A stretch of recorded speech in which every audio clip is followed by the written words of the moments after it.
hi friends जय जगन्नाथ मुझे बुधे ओषा से आज प्रस्तुत कर सुजी काकेरा तो समस्ते प्राय आम घरे घरे परिचित आज कितु सुजी काकेरा केमती प्रस्तुत करुँची आपण मैंने देखु यहाँ आगु प्रस्तुत करदे नड़िया गुड़ पकई पूरा करदे बर्तमान कौन करी ना सुजी टाक जंतिया को जी जंतुणी जी आम सुजी नवा तार डबल दबा पानी डबल पानी देली जेहेतु पानी टे फुटो सुजी कौन कर पानी दे कौन करवा ना लुणटा पकेबा लुणटा पकेबा तो केबे भूलिबेनी कहीं लुणटा न पकेले पिठाटा स्वादटा कमी जाए तापर तेल हो कि घी जहाँ टे पकातु जंतुणी लगनी कड़े पूरा तो गुड़ पड़ी मिठा होती आप जंतुणी जी कम मिठा आप ये आप जी मिठा अधिका जब खाइए अधिका पकेबे जब कम खाइबे ताले कम मिठा पकेबे मुझे मिठा पकाऊँ चीनी ये आम गोड़ेबा फुटिला पर्यंत पानी को छाड़ा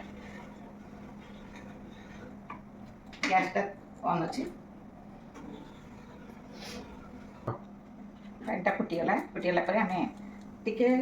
मिडिल देवे मिडिल देकरी जंतुणीटा पकईले से बिंदा हेनी आस्ते आस्ते मिसीज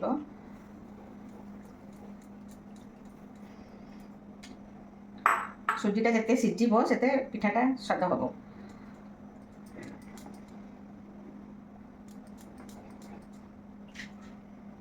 देखो जंतुणी होगला आम कौन करवा ना कभर टे दे घोड़ेगला बंद करदे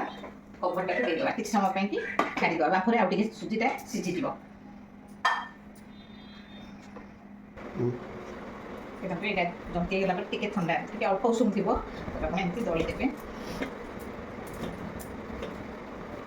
तेल हाथ में जी तेल हाथ दली दे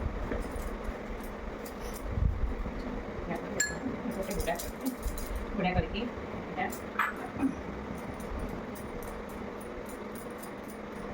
90% टाइम चाप करके आम पूरा दबा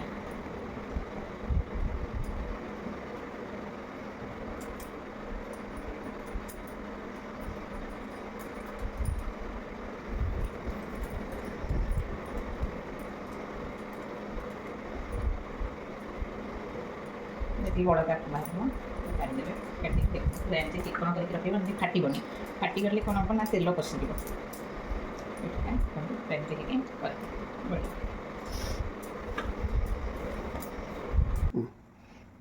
तेल टे गरम हो आसला